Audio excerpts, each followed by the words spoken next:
The Dia de los Muertos event is starting around the world in Pokemon Go. I think I said it right. Today we're running through some tips and tricks for that event. Let's get right into it. Well, it's November 1st, 10 a.m. to November 2nd, 8 p.m. all local time, so literally only 2 days. Very exclusive. Event bonuses, we're gonna have 90-minute lure modules, 90-minute incense, not including adventure incense, and 2 times catch candy. Wild spawns during the event will be Cubone, Chinchou, Sunkern, Roselia, Litwick, and Swirlix. For rare spawns, there'll be Duskull wearing a Cempasúchil crown, Drifbloom, and Yamask. Note, players in Latin America and the Caribbean are gonna be getting boosted of these wild spawns, so you'll be seeing even more of these spawns if you live down there. In the world, you'll just be seeing a little bit. There's also be some exclusive incense and lure spawns, and same thing goes, people in Latin America and the Caribbean are going to be seeing them more often. We'll have Cubone, Sunkern, Sunflora, Roselia, Drifbloom, Yamask, and Swirlix, and rare spawns for Houndoom and Duskull with the Cempasúchil crown, all spawning off lures and incense. Raids for the event, 1 stars will be Duskull with the Cempasúchil crown, 3 stars will be Dragonite, Sableye, and Druddigon, 5 stars will be Giratina origin form, and Mega Rays will be Mega Banette. We'll have exclusive avatar items, which you can see on screen. And by the way, you can evolve the Duskull all the way up into the Dusknoir with the Cempasúchil crown, so it's not evolution locked. There'll also be a spotlight hour during this event from 6 to 7 p.m. on November 1st, which will be Duskull with the crown, so if you really want to grind that shiny, go ahead and grind that spotlight hour. And it is also a 2 times catch Stardust spotlight hour. So I'll just get this tip out of the way right now. Throwing a star piece on during Duskull spotlight hour and catch as many as you can, grind a lot of Stardust. It's honestly probably one of the best spotlight hours we'll have this coming month. Now we do have some exclusive research during the event as well, starting with field research tasks. The tasks include make a great throw for a Cubone, make a nice throw for a Roselia or a Litwick, win a gym battle for a Houndoom, which is a great one to stack for Dratini Calm Day since you get extra starters from that Pokemon, and make 3 great curveball throws in a row for the Duskull with the crown. Finally, there is a collection challenge, which you can see on screen, that will get you an Alolan Marowak, a Poffin, and an Instance encounter. So you do have a shiny chance on Alolan Marowak. It sucks it's not on the wild during this event, but that's the way to go after it. With the event details out of the way, let's get right into the tips, starting with the best spawns, including Incense, Wild, and Lures. These are the spawns you want to go after. Number 1, Sunflora, which is a stage 1 Pokemon, meaning gets you 300 Stardust per catch. Great to catch that. We have Roselia evolving into Roserade. Roserade is a good grass and poison type raid attacker, and also does have some play in the Ultra League and the Master League. Has a great moveset, but you might need its legacy moves. We have Drifloon, which evolves into Drifblim, a good Great League and Ultra League Pokemon, especially in special cups like the Halloween Cup. You have Yamask, which evolves into Cofagrigus, a good Great League and Ultra League Pokemon. We have Swirlix, which Swirlix can be a Ditto disguise. You'll also see Houndoom in the wild, which Houndoom does have the Mega form, and it's great to go after that, as well as Houndoom being a stage 1, getting you 300 Stardust per catch. We also have Duskull with the Cempasúchil crown, which evolves into Dusclops. Dusclops is not a bad Great League safe switch Pokemon, you can use it. And also this flower crown with the shiny is going to be very rare after it goes away after this event, so it's definitely a shiny you want to get. We'll also see Litwick in the wild, which Litwick evolves into Chandelure, a good fire type and ghost type raid attacker. And finally Chinchou in the wild, which evolves into Lantern, a good Great League Pokemon. We also have some exclusive raids during the event. Which ones should you go after? Honestly, the 1-star raids for the Duskull you can kind of just avoid. In the 3-star raids we have Dragonite, which I actually don't recommend raiding since Dratini Community Day is this coming weekend, so it just kind of feels like a raid pass, except for maybe raid 1 for the Rising Star, which we'll talk about later. We have Sableye in the 3-star raid, which Sableye Purified is a good Great League Pokemon, so you can use these raids to grind candy and XL candy, I guess. And finally Druddigon, which Druddigon does have some play in some limited Great League metas like the Love Cup, but honestly not worth a raid pass. If I have Giratina origin form in the raids, I don't know if it's gonna have Shadow Force once this event starts. Don't quote me, I'm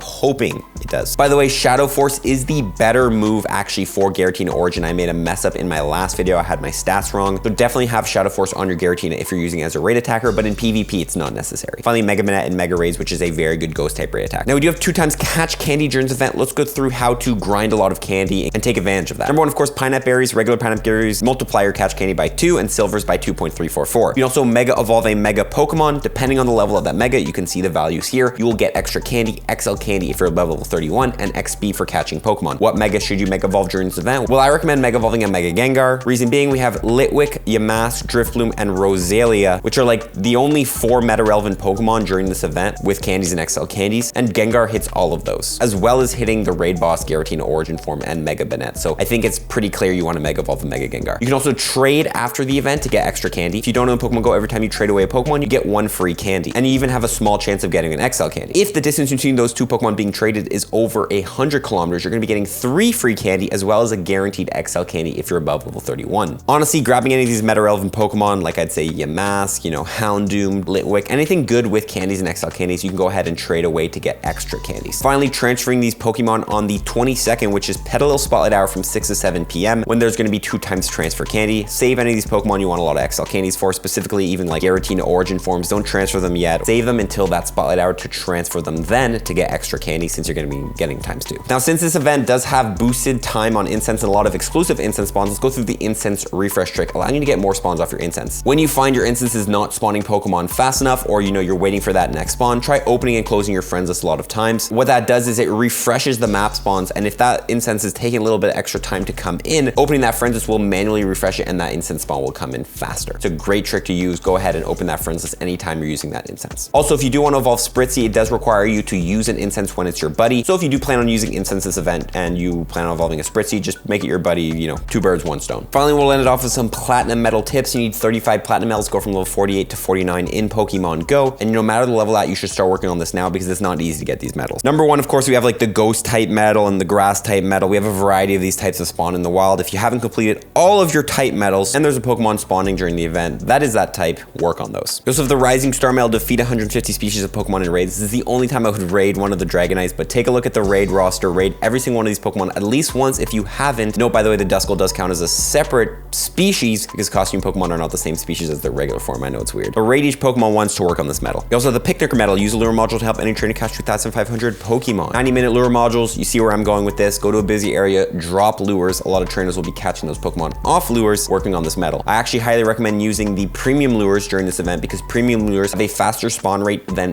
the purple lures. And although you will be getting a mix of the premium lure spawns, like for example, Mossy Lure, you'll get some grass spawn, you still will overall get more spawns off those lures. And that is it, guys. Those are all my tips for the Dia de los Muertos event. If I missed any, feel free to let me know in the comment section below. Remember, this is only a 2-day event, so take advantage. Really, the main goal, I think, is trying to get that Duskull with the crown, as that will most likely become a very rare shiny, especially if we don't get the return of it during, the next year's Dia de los Muertos event. Okay, guys, have a nice rest of your day. Follow up, everybody. Peace.